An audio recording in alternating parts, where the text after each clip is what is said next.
All right then, let's go to the turntable, see what's cooking there. First up is one of Floyd Hornbacher's cars, the Trihedron. One beautiful piece of work.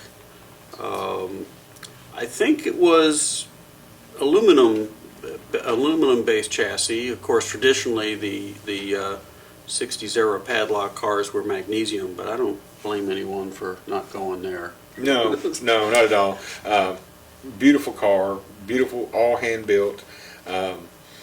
The front wheels gold, look gold. I'm sure we had talked earlier, it's probably brass, but they definitely could have been gold. Could have been gold, as nice polished the as they were. Oh, It's just yeah. beautiful. A real beautiful car. I really wish we could have got a real full hard pass out of that car.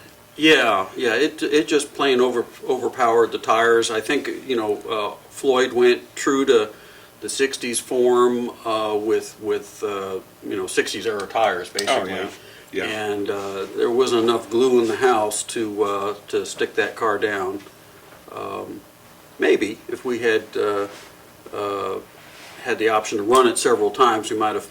I think we would have had to change the tires to get it stuck. I do too. Like I said, I just probably didn't have enough glue in the building, to get it to hook up. But still a gorgeous car. It still performed well for what it did. Made several passes, and just a great looking car that he put together and sent down for the event. It was beautiful. Well, that did get our best engineering prize, actually. It did. It sure did. Which it deserved. It was a really nicely put together car. Absolutely. And the name fits it perfect with the way he designed it. Yeah, Trihedron. Yeah. Clever. All right, well, and after that, next up we got the Fuelish Pleasure. Now, this was a car that we put in as a demo because we did not get cars for this class. And I'm really surprised that we didn't, because I know they run these as class cars at a lot of different drag strips across the country. They've got them set up. You can actually class race them like with like a Hawk 11 or something like that. But most of the guys run open motor like a Cofer 12, something real big, real powerful. Yeah. And they're super light and just create amount of speed. I really, really thought we'd have a lot more of those. Yeah.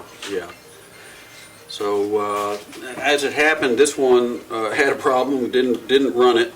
But I hope next time around we really see this class open up, because we'd like to see the fast stuff. I agree. And like I said, I know there's a bunch of those cars out there, so maybe next year, in the next event we have, that we'll have several of those guys send them in and see what they got. I mean, this is not a car you can really go. Does anybody bracket race stuff like this? No, they're not really suitable for that. I've seen a couple guys that have tried, but I mean, they're built for speed. I mean, they're just built for as fast as you can go. And like I said, most of those guys that race these, they run a Pro Tree heads up. There's no dial in, like bracket race or anything like that. So it's just pretty much run what you brung, and the fastest guy's going to come out on top. And so, and like I said, I know there's several out there, and why we didn't get as many or any sent in, I don't know. It seems like in a pure heads up class like that the proxy race is well suited. Yeah. So it just seemed, I really thought we'd see more of them. I did too. Next up was Big Green. Now, Big Green, that's another car in a class that it seemed like we could have seen a lot of, because it was a straightforward Parma chassis, a Group 20 motor. So there's certainly enough of those out there, but it's an exciting car because of that quick motor. Absolutely. But fairly easy to build. It is. It's a pretty simple build. I'd say more intermediate as to beginner, because there is a couple things you got to keep an eye on with these cars, height of the wheelie bar, things of that nature. Of course, we did put out good information, let everybody know what the brake depth was. Yes. So they had a good idea. And then if they opted for the pit work, if they was even off, we could have adjusted them a little bit tighter. But car ran really well, and like you said, there's a lot of them out there, and surely thought we'd have some more of those as well. But like I said, the car performed well, and it's a great car that can be open race or even bracket raced. With a Group 20, you sure can. Right. So the black here. Blackout, yeah, Blackout. This is the name of this car. And this is a little more advanced build here in that it's a wire chassis. Yes. And a hard body, but again, that's a sweet running car. I like that. It was. It's got that nostalgia look. So I'm always like that. And like I said, it's another car that you will see if you go to any drag race, slot car place. What's funny is a lot of guys are into different things. A lot of guys are into, pre-40s, and you got your guys that's into the 50s and 60s, and you got guys that are into modern stuff. And I always enjoy seeing, like I believe it's a 32. Don't hold me to that, but I believe it's a 32. Well put together, ran well. I just hate to send them all back. Yeah. Well, I like the touch of the white stripe on the tire there. Oh yeah. You can really see if it hooks up or not. Yeah, absolutely, absolutely. Looks like the next hot rod up was our dragster or junior dragster class. This car's Vincent, and named after that fancy paintwork. It looked. Looks like Van Gogh. It looks like Yeah. a Van Gogh Starry Night or something. Yeah. Billy, who owns this car, bracket races it. He's raced it all over the country, in many bracket races, weekly races, and it performed really well in the proxy as well. If I'm not mistaken, it might have got top ET, maybe. I don't know. No, it wasn't overall top ET, but it was well up. I think it was about third. I think so. It was one of the top three of the quicker cars that was there. For now, sure. A challenge for the vintage, the junior dragster class, would be that in future, if we get a bunch of those, I think one of the things that's going to make the difference in how they place is going to be who finds the parts to make the motors correct. Yes. Because you can find all kinds of models of V8 stuff, with big blowers on it. Right. But not quite so easy to find those bits and pieces that would look appropriate on a junior dragster. Well, you say that, and I just can't think at the moment some of the manufacturers, but I know there's a lot of people that 3D print stuff. Yes, there's all kinds of detail stuff for these cars. So yeah, I'm sure finding a Briggs or a single cylinder setup like that would be pretty fairly common to come by, possibly. Several places that 3D print that. Yeah. Got a little bit of research. I bet he could come up with something. Yeah. Yeah. Okay, Altezza.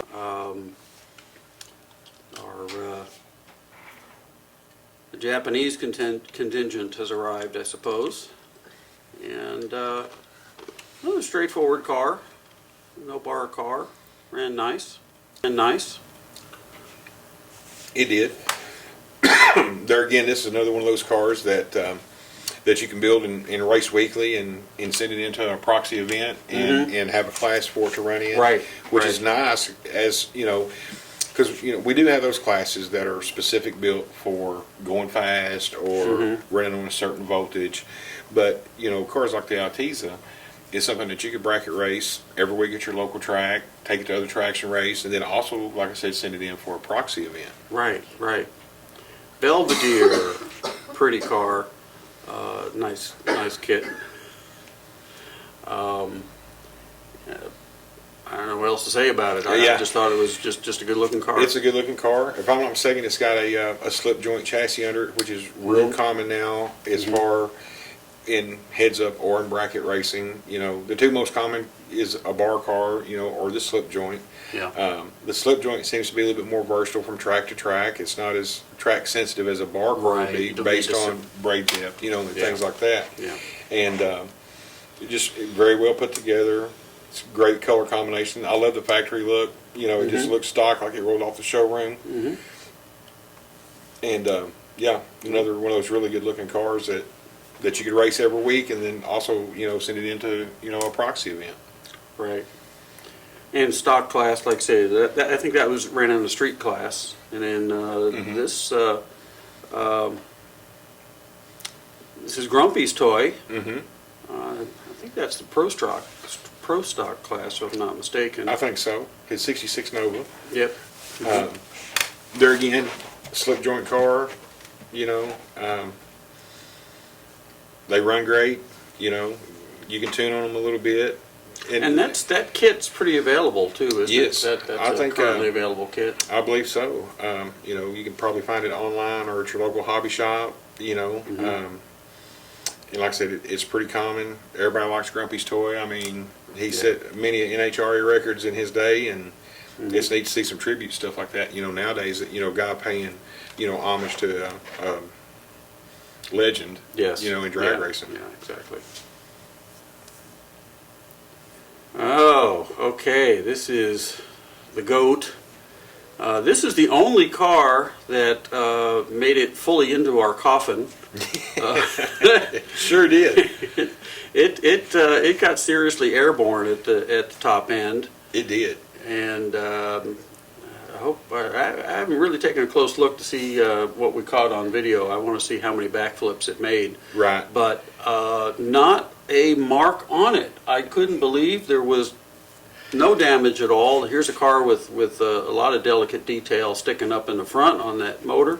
Oh yeah. And not a blemish on the car at all. I know, and it hit the box, hard down there. And I'm like you, I'm really surprised that we didn't pick it up in pieces out of there. But it's amazing, and I mean, there again, another testament to how well some of these cars can be built. If you really take your time and make sure stuff's squared up, and then of course you got to have some luck with them too. But just a gorgeous car. I like to see more of those. I like the vintage stuff, and that vintage dragster look is really cool. And here is another one. The other car in the comp class, Nanook. This was definitely one of the fastest cars that actually showed up. And that's the which motor is that? That's the that's a Velociraptor. Yeah.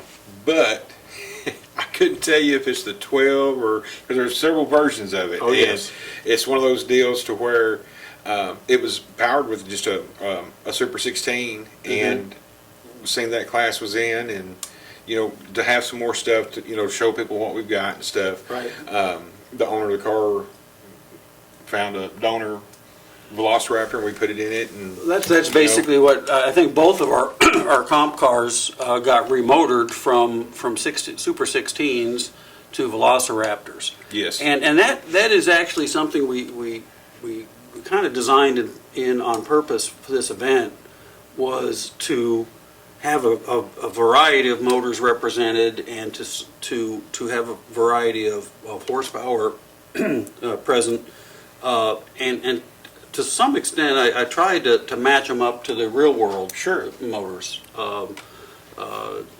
I didn't think there was any point in the comp cars running the same kind of motor as a stock car. right. And that might mean that a guy would have to do something a little different than he would normally run run that as a bracket car. Right. And put a VR in it. And the great thing is the way those classes are structured. Those motors are readily available from any hobby shop in the country. Yes. We just said VR, so it could be any VR. Sure. And it's one of those deals. If your local hobby shop, don't stock, say, a Drag 20 or a Velociraptor, it's something that they can definitely get. And so and it's something also that when you start getting into open motor Group 12 stuff, that you've really got to work on and stuff. This stuff is just ready to run right out of the package. You bolt it in, and you can get a ton of passes out of them. Yeah. Right. So. L.A. Hooker. Yeah, L.A. Hooker is a 63 split window roadster. Slip joint chassis under it. It competed in the what class was that? Was it Pro Stock or Pro Street? No, it wasn't Street. Man, I'm lost. I'm gonna have to look it up myself. I'm lost. But there were several cars in that class. Yes. A couple roadsters and really clean Oldsmobile. We'll see here in a little bit. But the L.A. Hooker car. Now, what's neat about it? Most of these cars that we're looking at is either in a model kit format, or a styrene or a Lexan vacuum formed, right? Or resins are really big, because there's a lot of, you're not going to buy a 63 split window roadster in a model kit. I mean, it don't happen. And so there's great companies out there like shameless plug, Competition Resins, Flashpoint Resins that do some really phenomenal work. You know, and a lot of the cars give you some unique options beyond the absolutely. hobby store. Absolutely, kits. you know, and roasters are really big at the current time. Of course, you know, there again, different people like different things and stuff, and so it was good to see some of those there as well. Yeah. Now the judges were a little puzzled about that car. Yeah. Because it had this real pretty orange finish with orange peel, I think. Yeah, it did. The paint, and they looked at it and went, wait a minute, is the paint supposed to be like that? I know this very well. I happen to know the guy that painted it, you know. Right. And it's like, it looks wrong, but it looks right. Yeah. Yeah. And it's so that was kind of fun. I guess to see. the fiberglass got hot or something. Yeah, you know. something. But yeah, it's still pretty, and like I say, it didn't look bad. But it didn't. We did. I think the judges did consider that maybe the sort of texture to it was an aerodynamic trick. Mythbusters proved that it is, and so the builder could have been thinking, hey, you know, might pick up a 10th here. But key word there was sandpaper. Yeah, I think that would have helped, but yeah, it was still pretty. Yeah. All right, super clean. This car, I think, came away with best detail. I think so. Man, he must have. He put all the decals on that one. Every one. And I think he might have robbed some out of another package too. I mean, but now true to its form, you know, the 80s and 90s, you know, I mean, they was stickers from one end to the other. Now, and what a lot of people don't realize is, in the real drag racing world, that's not done just because they look cool. If you win or place and you're running, say, a VP Racing Fuel decal, you might get $50 off a barrel of fuel. Or if you're running, you know, a Moroso decal, you know, it's called a contingency program for a reason. And a lot of times, those contingencies are series specific. And so at the end of the year when they do their awards banquet, a lot of times drivers will receive all kinds of rewards from those contingency programs too, which is a great deal that you've got companies that are willing to, you know, support racers too. And we're talking about big world stuff. Yeah. You know, but it's cool to replicate that when you're doing a drag car or a road course car or whatever, to replicate it as close as possible to the original. You know, and I think that's what made that car so cool, because it had every decal, you know, that was supposed to be on it. Well, it looked really real world. Riveted windows. Yeah, I mean, it looked. I mean, it just like you took the real thing and shrunk it down. You know.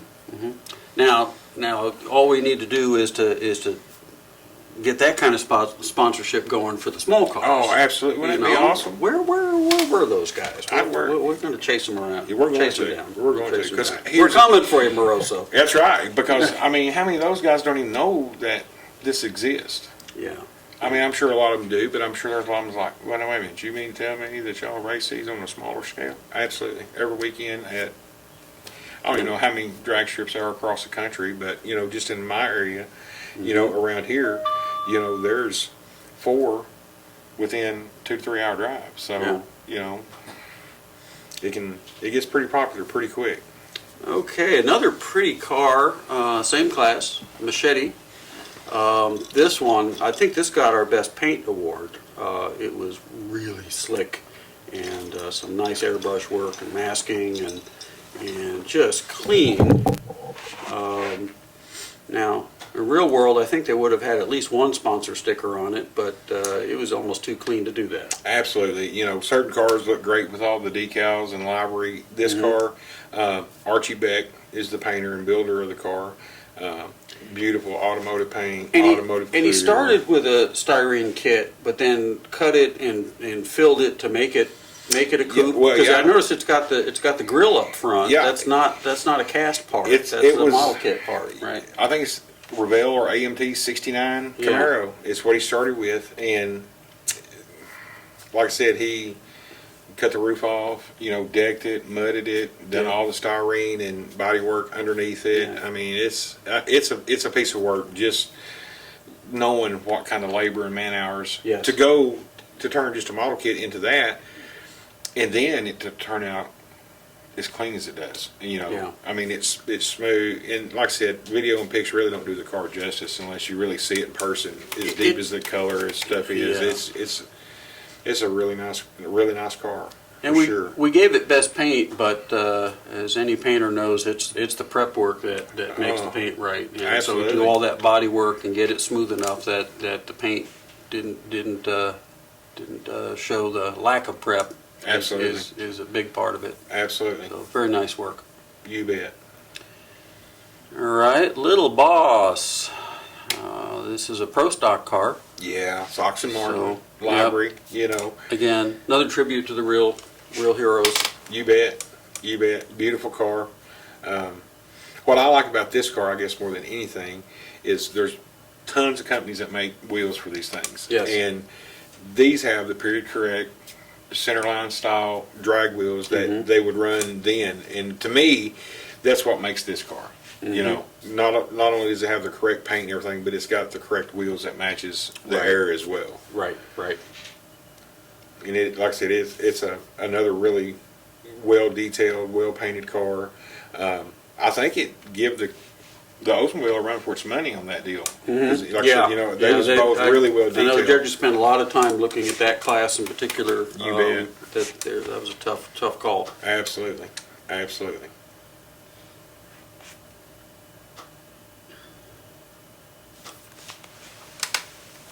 So what's up next? Maybe a blue Camaro. Just going off the thought. Oh no, it's the old man there. Old Starliner. Now, Yeah. tell them about the chassis on this rig. Now, this is something anybody could do. I think my grandson could do this one, and he's 6. Yeah. This is just that aluminum chassis. Actually, we were hoping to buy a bunch of those in kit form that you just put together with screws. Right. Turns out that the factory already put them together for us. So, I know, right?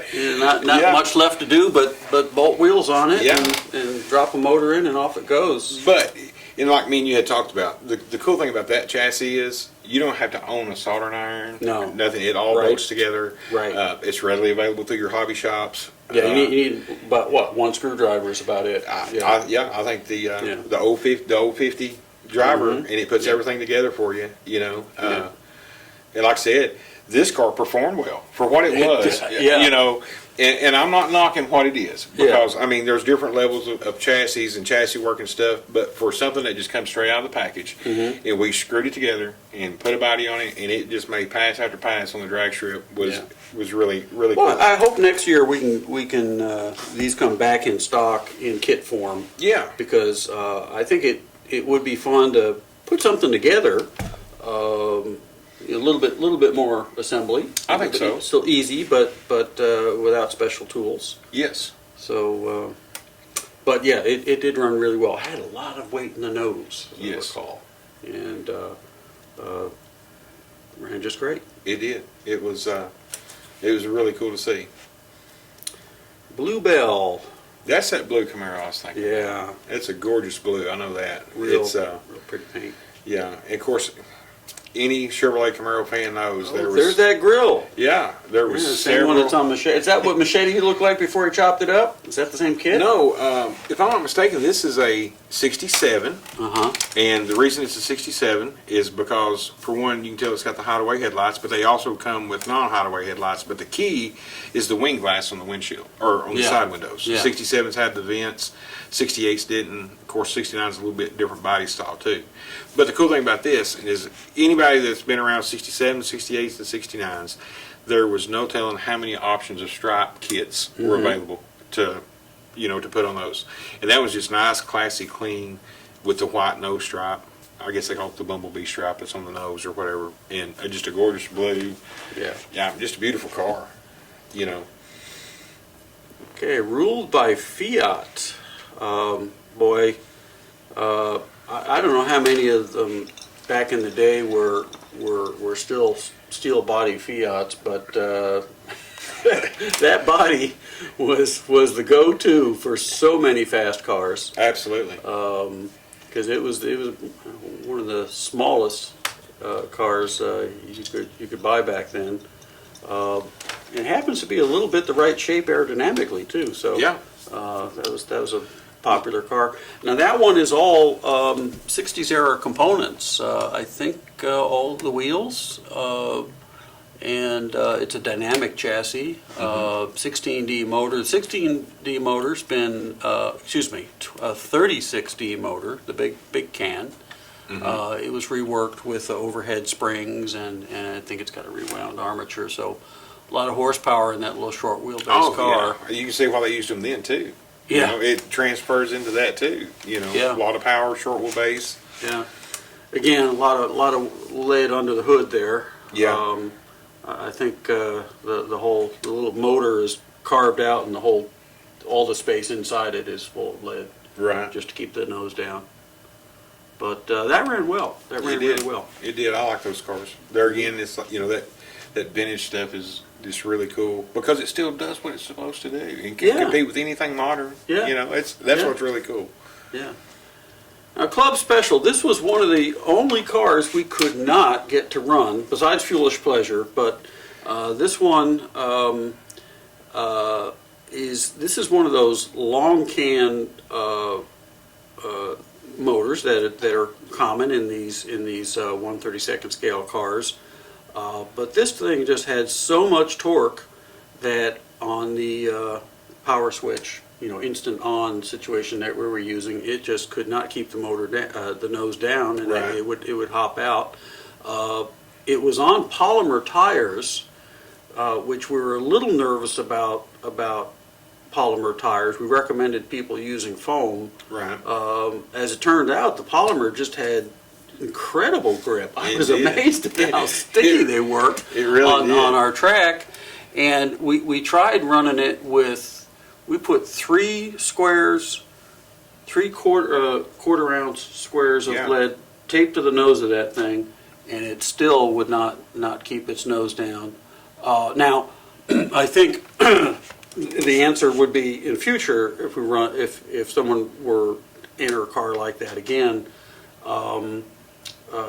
just gonna have to gear it way taller. Yeah. I think that's the issue. Yeah, I don't know. I'm assuming they probably got like an 8 or 9 pinion on them. Yeah. So somebody might look at doing a 12, 13. Yes. Just to soften that launch up to where it gets in the racetrack. Yeah. And by doing that, you sacrifice low end torque, but you gain top speed on the other end. Right. So, it would be really interesting to see, one on a different gear setup.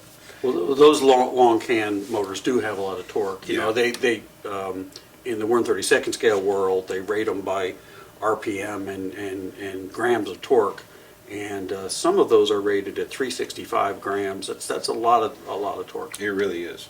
So, okay, and this Ferrari Can-Am, this was a TRSF car, so another road-going 1/32 scale car. There's a lot of these out there. They use the FK motors, and the motors just snap into these. These cars don't even have any wires between the guide and the motor. It's a solid, basically, piece of piano wire. Right. And so you can snap the motors in and out with no soldering, no fuss at all. So almost like a battery, like a 9-volt. Yeah, like a 9-volt battery, exactly. So,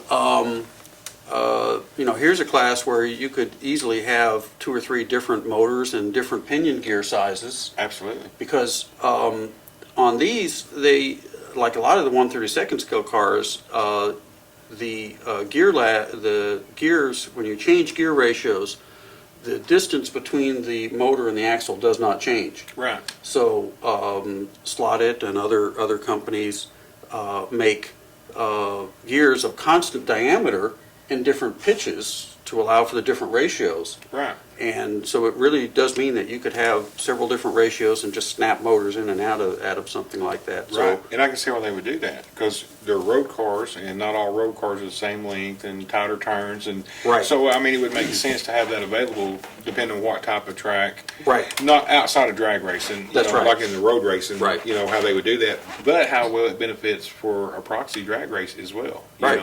Right. So you could take your normal road car, put maybe a different motor with a much taller pinion gear on, snap it in, and you're good to go. Absolutely. So, and that car ran well. Another simple 1/32 scale car here, 999. Carrera body and chassis. I think it's been lightened a little bit and lowered. Nice stance. Yeah. So And that's the only thing that's been changed? Yeah. Right out of the package? Yeah, just a little bit of work on it to make it a little special. Yeah. And It's a GTO? yes, Yeah. GTO. Yeah. I don't think that people expect to see simple plastic 1/32 scale cars on a commercial drag strip. Yeah. But ran fine. It did. You know, It really did. And there's so many of those cars out there that are pretty from the factory, but also would give you a good start point for someone who does want to go the extra mile with detailing and paint. Absolutely. I didn't mean to step in, but the cool thing about these is, say you're at a hobby shop that races 1/32 on a road course, right? You know it can go down a drag strip. So if you wanted to drag race and road race it, you know, especially if you're on a budget, you know, got 2 or 3 cars, you can, with those type cars, you can do both, you know. 5723. This is another car in that category. In this case, sort of an old school 57. Now that body, I don't know whether that started out as a toy or maybe a snap tight kit. I think that might have been a snap tight kit that got adapted to a dirt track, asphalt oval style air type car. Yeah. Well, I think it started as a snap type kit, which would have been, you know, relatively stock, you know, design. Right. But then he cut the wheel wells out and made it into a you know, dirt tracker or old school drag car. Yeah. This one does have aluminum wheels and so again a bit more work on it, but not too much. Not too advanced, and again, 1/32 scale, the small little S motors. Right. There's a huge variety of those. So now, it's not always true, as we've seen, that going for the highest spec motor is necessarily going to be the best bet on the track. Absolutely. Because you could end up with a situation like the Club Special, where it's just kind of too much motor. Yeah. Or where you overpower your tires. So there's dozens of motors available for this class, and take your pick. Absolutely. All right, a Luma Winder. Well, this one turned out to be a favorite. Not necessarily with the judges. Don't know why I couldn't convince them to look at what I was looking at. Well, this car comes from Australia, correct? Came from Australia. Yep. And I think Retro Tom Katsanis, and I think he agreed to rename this car. I think he was going to call it Ginsu. Because this is the one that actually drew blood from the judges while they were trying to handle it. It did. Now, I don't know if people's going to be able to see it in this video or in the mirror. Maybe. The coolest thing about this whole car is, if you'll notice there on the top. There it is. Yeah, you can see it underneath. Is the top is all aluminum. Yep. It's folded over, screwed into the chassis. Yep. And when you turn it over and look at it, it's an A&W root beer can. Yep. And I tell you, the judges missed that on the detail. I think Tom missed it. He should have put the colors on the outside. Tom, made it look like it had a sponsor. I expect to see a Foster's beer can show up next year on the outside. Right. We just call it oil can. Yep. Or Foster's is Australian for beer. Yeah, so that's right. We just call it Foster's. Yeah. That's awesome. Get with it, Tom. But knock the sharp edges off next time, would you? Yeah. Or warn us. Yeah. Well, we'll see later on. I guess when we get to the running, that car provided even more excitement. It still makes it my favorite car. That just was the icing on the cake. Yes. Retro Tom, you're my hero, by the way. So. Yeah. What about Sparky? Sparky, I think, and we'll see when we get to the runs. But I think Sparky was that our top PT car? Maybe we shouldn't give away the maybe give not the race run, well, but I think if it might not, have been. I If think not, so too. This is another Floyd Hornbacher car. Yeah, beautiful car. oh, I don't know where he's getting his front wheels for these things, but Floyd, I need a hookup there. yeah, yeah. But gorgeous car, lightning bolts in the side, so I can see where it gets the name Sparky. Yep. I mean, and that stuff is machined out of the aluminum, and then it's polished, Mhm. and gorgeous car. I like the wing and the bars on it. And if I'm not integrated mistaken, together. the innovation on that car on the wheelie bars is what really, for me, made it really cool. Is how they're integrated into the whole chassis with spring steel. Yeah, You know, Yeah. they looped all the way around the front. yeah. It was basically the guide flag, so to speak, connected to the wheelie bars Yeah. as one piece, and it was really elegant in the way it was done. It really was. It's a definitely a work of art for sure. Yeah. You know, these guys that And a can fast one too. yeah, can think outside the box, and that's And yet it's also very much in the spirit of and in the style of the guys that raced these things in the 60s. absolutely. You know, and that's neat. You know, the same padlock motor technology still works, and so they're carrying forth a tradition there that's neat. It really is. Lindemann Special, another one of Retro Tom's cars from Australia. This one, obviously, Tom went light. I don't think we weighed it, but this thing was seriously light, and it might have been magnesium. I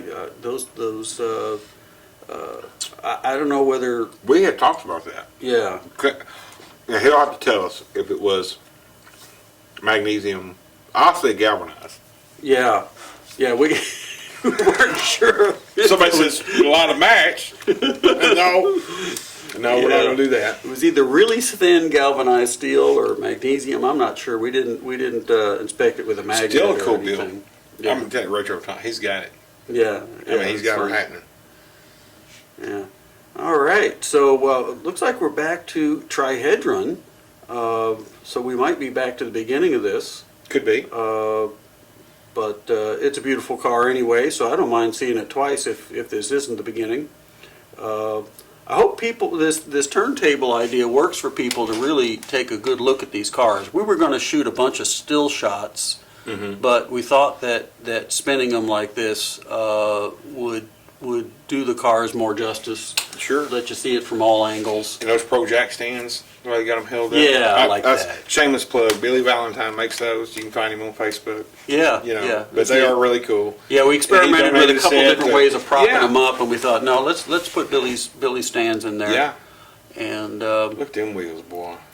and then if you're looking at these pictures close and you haven't figured it out, I believe you can pause this and look at that car from just any angle you want. Yeah. I think the turntable trick works pretty well. Hey, and here's the cool thing. Most of these guys that have built the stuff, you know, Cool Tom, or not, Retro Tom, and those guys, they're great people. And if Yeah. you're trying to build one of these, you yourself, a plethora of knowledge, just drop them a message and say, hey, you know, I need a little advice here, or what would you recommend here? These guys will help you out. Floyd helped me out on this car, this Blue Flame. Right. This is actually one of mine that I entered just to show Right. what can be done. This is a car that we tested our batteries with. Yes. And it was one of the first cars that we ran at 36 volts, and I knew that was a big risk, because this car originally was a straightforward rust kit dragster kit 60s era kit car with a completely stock Pitman motor in it, and it's always run okay at the 16.4 volts that's now standard, but not fast. Right. And I was eager to see how it would run on higher volts, and it ran nicely and quicker on 24. But then we dared run it on 36, and I knew that was probably not a good idea. And if I geared it properly, it might have survived. Right. But it was geared too low, and that old Pitman armature went over RPM as they do, and it just blew the comm apart and the brushes right out of the car.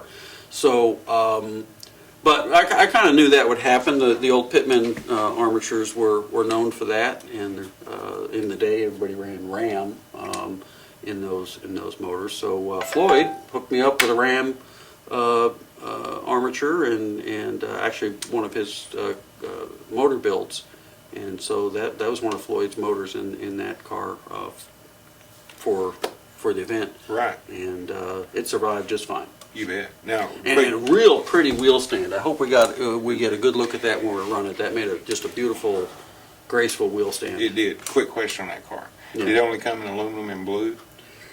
All the ones I've seen were blue. So yeah, the rust kit was That was just their signature, I guess. Yeah, I it's possible they did others, but I've only ever seen them in blue. They do show up on eBay now and then.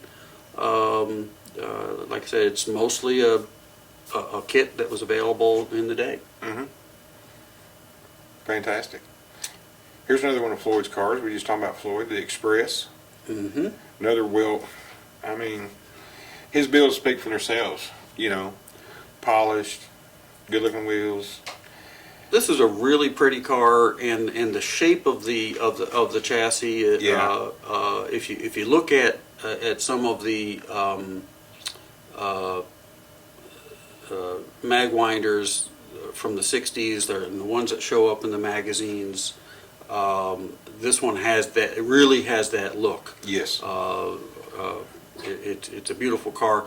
It had a spring-loaded guide, which again maybe that is staying true to the way they did it, but it seemed like that it wheelied much more than right. than it should have. Yeah. It was wheels up and down pretty much its entire run. Yes. So maybe less spring or more weight would have helped it, but still ran fast. It was a quick run. It sure was.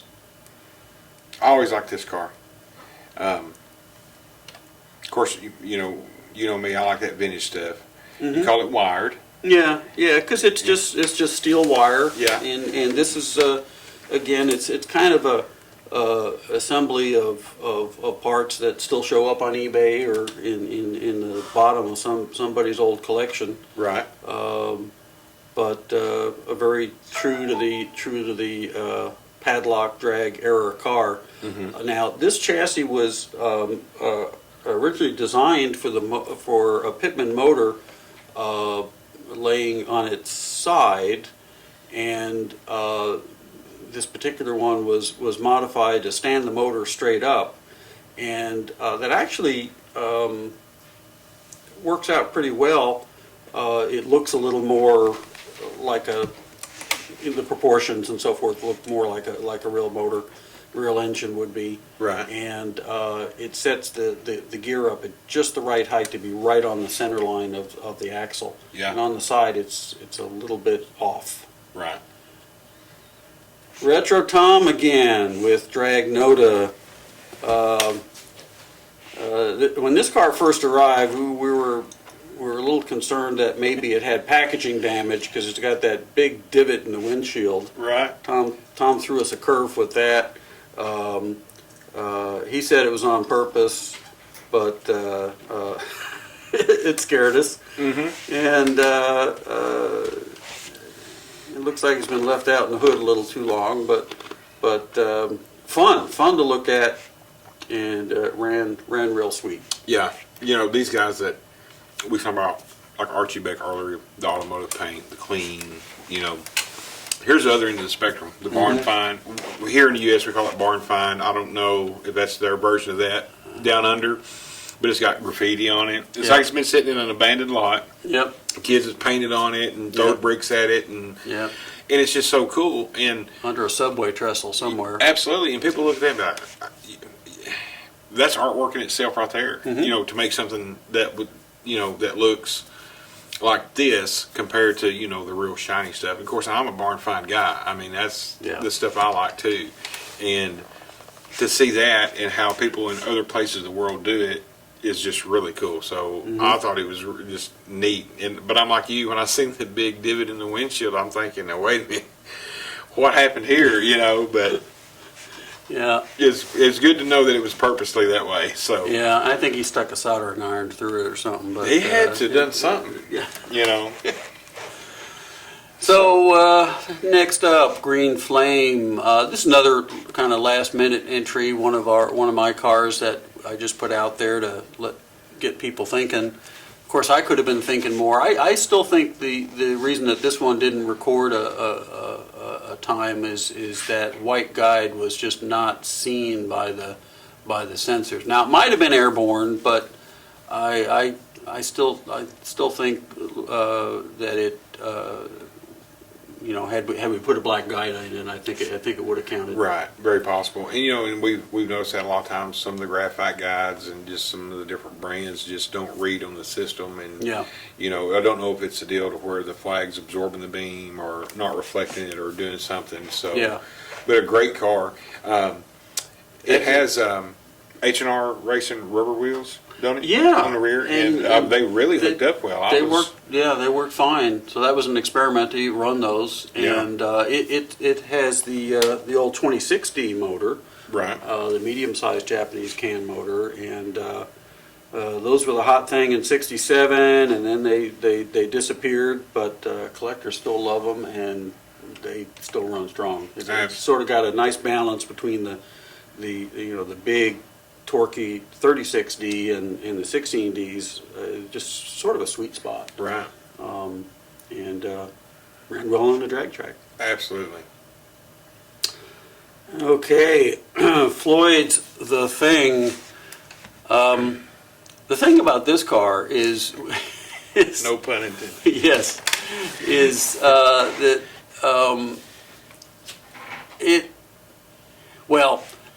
one of the first things we noticed about it was the glue on the outside of the tires. Oh yeah, that's a telltale sign right there. Yeah, and that in the old back in the day that was there. That was sort of the bead lock of the day. It was just epoxy on the side of the tire. Yes. So again, another very true to the era build, but the way he incorporated the motor. Actually, the heart of a padlock motor into that chassis, while getting rid of any unnecessary parts. It's just like I said, it's just the heart of a motor, and I don't know what that armature is. It is bad, but it's bad. It's a bad beast. Yeah. I think he should rename it the Nasty instead of the Thing, because if I'm not mistaken, if it would have picked up in time, it was stupid. I mean, it was crazy fast. Oh, yeah. So we ended up putting lead in it. Remember? Oh, we stacked it in. We thought. And I hope he met his approval. As nice as his stuff is, you know. But we ended up stacking what 2.5, 3 ounces maybe. Yeah. It was crazy, and it still would just, blister the racetrack. Yeah. Another grip issue, but. Again, the period tires maybe not quite up to the task, but I think what was happening with that car is that the tires grew so much at the top end that they grew up and it leaned back on those wheelie bars, and that guide was just barely in the slot. Didn't come out, never left the slot, but. I think it just ran over the top of the sensors, and so we couldn't get a time on it. Again, it'd be nice if in future guys opted for that pit crew option and maybe sent some alternate tires. Yeah. So we could really let cars like that run to their full potential. Oh, for sure. Yeah. For sure. All right. Next up is Thumper. Again, this is another one of my cars that I put in just as a demo car for people to see what the kind of cars we're hoping to see in this class. I must admit I got kind of carried away on the wheelie bars when I started building that. I assumed I would cut them off, and then I don't know. I just they look so cool at full length. I left them that way. They do. I always thought that was cool about this car. You know, the way the wheelie bars were done on it. That and it's got the patina look to it. You know, it's just they just screams American. You know, red. Blue collar, you know, we built this and we're here to race it. You know, that's what's cool. It's and it's a padlock motor with an old the chassis, the core of the chassis, because there's some wire and brass in there too. But the core of the chassis started out as a 1-inch square by 6-inch long block of aluminum. Yeah, it was all just milled out, you know, and then the rear axle carrier. Bolts to the padlock Chemtron padlock motor, and with you can adjust the gear lash from nuts, and then the second set of nuts are what the wheelie bars attach to. So those wheelie bars, the height is actually adjustable with a wrench. Yeah. So you don't have to solder it at the back end. Right. So it was just fun to build, just some clever out of the box sort of thinking. Sure. With all period parts, and I run that at Batesville occasionally at normal 16 4 volts, and it runs nicely that way. We ran it at 24, and it ran nicely that way, just a little quicker. Yeah. So the old stuff can also do double duty as a bracket car. Shoot, yeah. Or at a proxy. You bet. You bet. Okay, Triumph.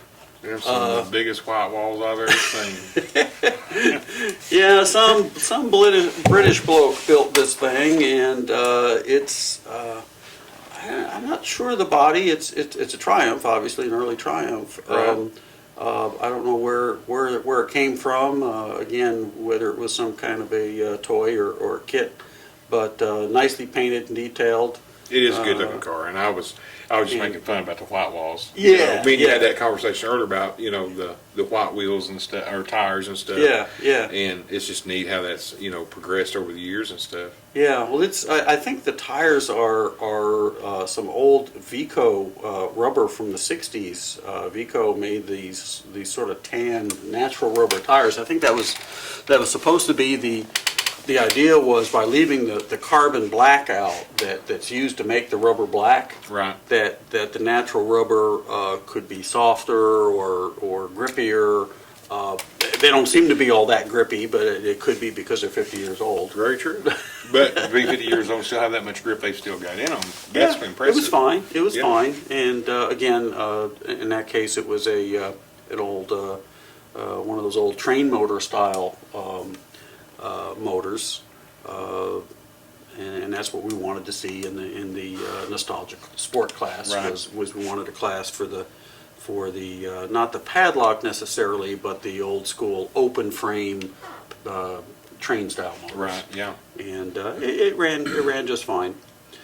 Lancerlot, Sir Lancerlot, another one of my cars here as a demonstration. This one is actually a tribute to my dad because it's a model of a car that he raced. I actually went into the old family 8mm films. Yeah. And I had those downloaded to DVD, A, to preserve them, and secondly, so that I could stop them and get a good clear image of the lettering on the cars. You bet. So I did the graphics on the car exactly as they appeared on a particular day. Right. And it's a beautiful car. My dad enjoyed that. That's an old kit. Johann, I forget. It's one of those early kits where the sides of the car glued to the Yeah. one of those things. Yeah. And they take a lot of work to get those right. Yeah, if a person's never done an older kit like that, Yeah, or not everything fits perfectly. Yeah, you gotta massage them and or some of some of the German Revell kits, like their VW vans. Yeah. The body's like 12 pieces, and you're like, so I Yeah. feel you there. Yeah. But So- the fit on the newer stuff's probably a bit better than what you was doing on that one, I'm sure. Yeah, that one was pretty crude, and but I was glad to find the kit because it's a pretty obscure car. Yeah. They only my understanding was that Dodge produced just a few hundred of those Lancers with the aluminum slant six in them, Right. and they did it to homologate them for some European. Some kind of European rally class or something. I got you. And so there weren't very many of those motors, those cars in the States at all, which was a problem for my dad because they protested him every race he ran. I can imagine, yeah. He said he must have pulled the cam out of that car 50 times because bet. every time he beat all the small block Chevys, they figured that six had something wrong with it. Something And ain't right, made them prove it. So, oh, goodness. Yeah, I remember going to races with him. So it's good to see that car out there. You bet. Ferrari Can-Am. This is again another vintage sports car with a train-style motor. This is a old Butyrate body. I think it's a Lancer body with Cox magnesium wheels. Those are actually real magnesium wheels that they did back in the day, and that's a surprisingly good road car. That thing's a lot of fun to drive on the road, and I thought we'd like to see what happened on a drag strip, and it made it just a nice solid pass. It was good. Absolutely. Now, here's something that there must be a million womps out there in the world. There's gotta be. And I know that there's a very active racing scene for these guys. And many of these Womp chassis get modified with brass tubing and so forth to send them up as dirt track cars and all kinds of things. So I've modified a few of them.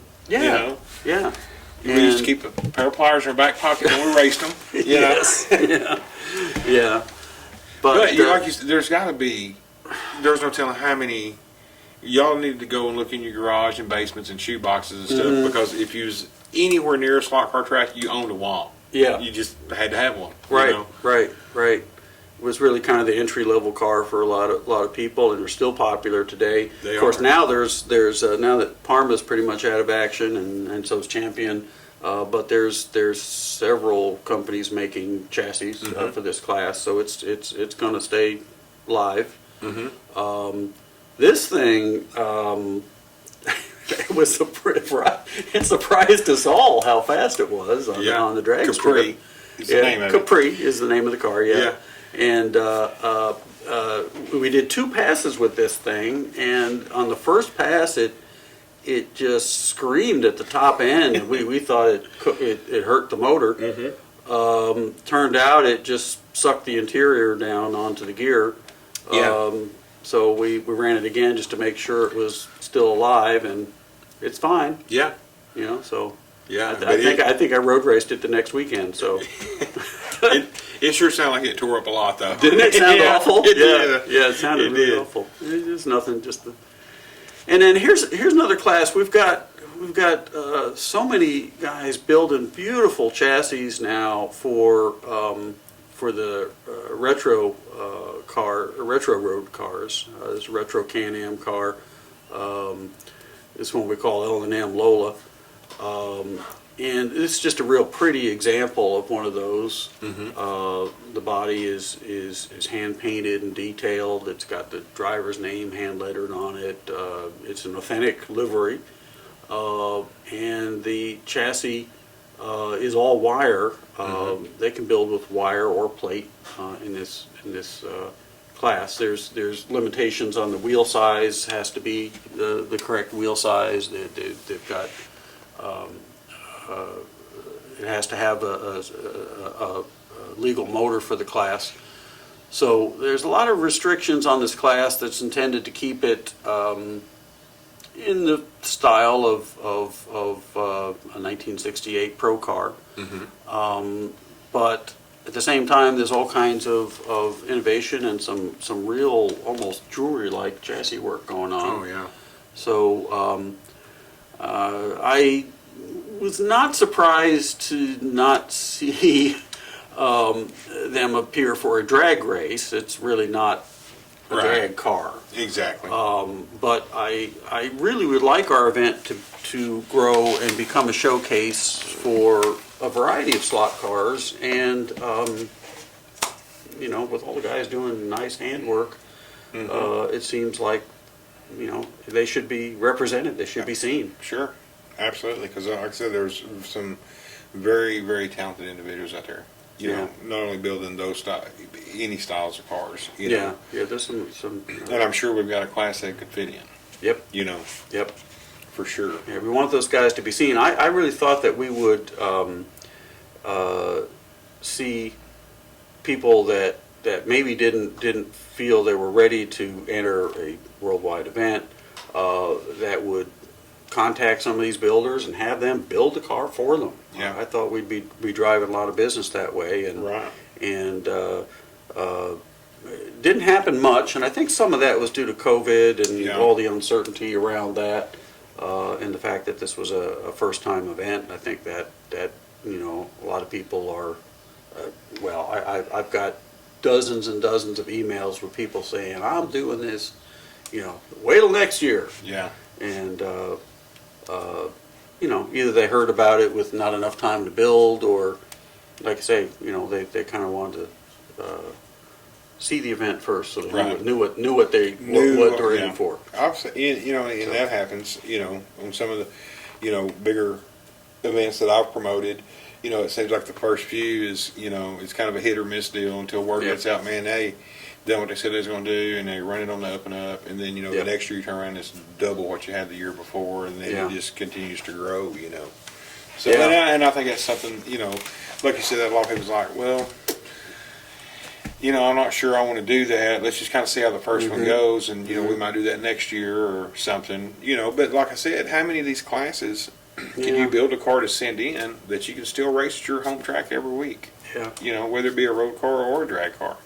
Yeah, that's I hadn't thought about that lately. I used to do events in the bicycle industry, and where we had a show for vintage bikes and hand built bikes, and then rides that left from the show area. And the first one of those I did, I think we had maybe 200 people register and sign up. And by the fourth year, we had 1,800. So they can grow. And it would just seem that when the word gets out on an event that is anyone in the world can enter without necessarily having to fly or travel. Exactly. It seems like there's some potential there for real growth. Absolutely. And we hope to see that. Absolutely. Meanwhile, Orange Crush crushed the wheel stand class. Purposely built wheel stander. Yep. Yeah. Well, it's good that it did it on purpose. Yeah. Good thing, right? Yeah. It's a Testra's chassis. Yep. I guess it's all original. It's a Sidewinder 16D, right? Yeah. Yeah. The only thing that was changed on this car is the rear tires had to be cut down because it's so close to the fender, because it mounts to the side with screws. Yeah. I just put a modern style guide on it, because it had one of those white guides like you was talking about on your other car. That's what this one had, and that may be why. Yeah. This one wouldn't read either. So it's just got a modern style black plastic guide on it, and just a fun little car. Yeah. Get it out. That Testra's aluminum Sidewinder chassis, that's very similar to the classic Man Ray and many other cars produced in the mid '60s. The BZ made the Maverick's Little Red Wagon. So basically the same format, and that was a wheel stander. Yeah. That's what they did. So that was a good obvious choice for that class, and it worked fine. You bet. You bet. So pork chop, I'll let you tell us about this one. Okay. Well, you see, it all started like this. There was a time where, and there again, I'm not trying to toot horns or anything like that, but I have built some crazy stuff, and it always seems to work. And then I've got guys that's like, I bet you can't build one out of a kid's toy. And so bought a little $5 Lamborghini at the dollar store and turned it into a drag car that ran that number, and so I had this thought of building a Barbie doll dragster, with her arms up and her hair waving. I thought, man, that'd be kind of cool, strap her down, and couldn't ever really find, like a Barbie doll that. Yeah, they're getting collectible. Yeah, I know, right? One of your more expensive cars. Yeah, so a buddy of mine walks in with this thing, which I don't know if it's a dog's toy or what, but you squeeze it and it oinks and everything. Like, I bet you can't make this go down the track. Yeah. So I dug through all my stuff and found an old bar chassis, put a motor in it, set of tires, zip tied that hog on there. We call it pork chop. You sit on the line and squeeze the trigger, and it just straight down the racetrack every time. And the cool thing is when you go pick it up, you can squeeze it. And especially if you win, it just irritates the other guy. But there again, it was just for fun, because it was fun. Because us guys, there's all the time. I always wanted to do a demolition derby, head on, or a jump contest. Because even though we love racing, drag racing, any kind of racing, sometimes it just gets monotonous. You want to do something different. And so when those kind of challenges come up, I'm all for it. Like, you let me see what I can do here. Hot glue and some zip ties. Come on, I've spent more time on other builds that don't run as good as that, and that's just something as a joke, and that seems like how it goes sometimes, but it's all kinds of craziness. I was astonished how fast that car was. It runs like a 132. It's like 38 miles an hour. That big hog on there. Lots of weight transfer. I want to put a wolf whistle on one just to see if it can go fast enough to turn that thing where it goes like a turbine or something. You almost had a lot of competition there in that we had, oh gosh, I'm going to space his name right now, but there's a fellow who does a lot of builds. He shows up on our Facebook page and on Slot Blog in particular, where he'll do pictures of his build start to finish. Right. And he built a couple of rubber ducky cars. Oh yeah. That arrived in time for our original date. Right. But then he needed them back, and so I hope we'll send them next time. Yeah, for sure. Yeah, because that stuff is cool. I've seen stuff built out of just for fun class is fun. Yeah, Mountain Dew cans and I'm not talking about the A&W can car from. Right. No, just an actual can. Strapped on there. I mean. Yeah. Here's the thing: if you can get to go down the racetrack, we're cool with it. I like seeing stuff different. Like this rig that's coming up here next. It's a tribute to Dumb and Dumber. It's probably what we should have named it, but they call it Mutton Cut. Yeah, well, that's what it's called in the movie. I had to go and I hadn't seen that movie before. You've not? I didn't see it. I don't. Sorry. It's okay. But you've seen it now. I have. Yeah, I had to go and look at it because I saw this dumb thing. Yeah. And so I had to go see what the story was in the movie. Now, I must admit, I didn't watch the whole movie. Well, I mean, I like Jim Carrey, but I wasn't so sure. But it seemed like they got in this car and jumped it on a ramp somewhere, and that was about all they were able to do with it. So they traded it for the little moped, little mini bike. Oh, see, I missed that part. Yeah, so you got to watch it all. You didn't know what happened anyway. Yeah. Yeah. We had to clean the hair off the track though. After we made a pass with it, and then the resistor blowed up in it. Yep. And it was done. Yeah. But that car come from Kendall Gillespie, KG. Yeah. Another shameless plug, K&G's podcast. Y'all need to check this. They talk good. a lot about drag racing, slot cars and stuff. But anyway, we've had it for a while, and like I said, he only comes out every once in a while, and Mm-hmm. the proxy event or Yeah. when we're just goofing off and making passes. But it's a cool rig. Okay, 36 Triple X. Now, this is another one of my demo cars. I figured we had to have something to represent the multi-motor class. I think there's all kinds of fun you can have with multiple motors. In this case, it's three 60s era 36D big Mabuchi can motors with a whole bunch of brass gears running down the side. And it actually started. I bought it as in a pile of junk where it had two motors inline running on one crown gear, one in the front and one in the back. But it really didn't work right, and so I took those motors out and reconfigured it. And so it's kind of a restored vintage car that's been changed up, and I put a big drop arm on it. And originally running it, it would wheel stand up, come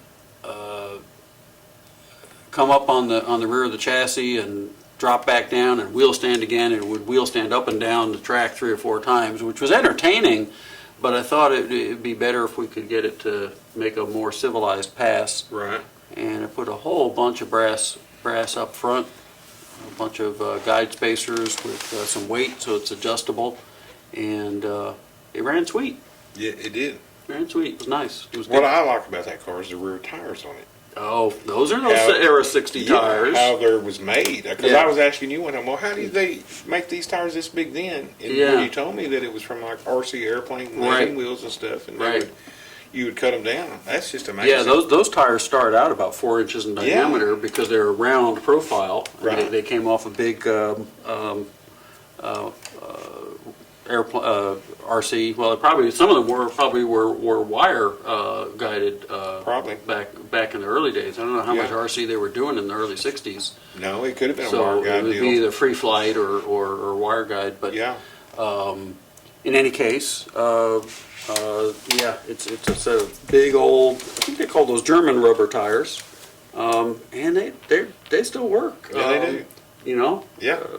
But of course, that does not have, I think, the kind of horsepower that Floyd's getting out of his padlock motors. Right. Even though there's 3060s in there, they're heavy, and it doesn't work the tires quite as hard as, say, the thing did. Right. The thing is, I believe, is the same kind of rubber, but Floyd's spinning them a whole lot harder. Oh yeah, absolutely, absolutely.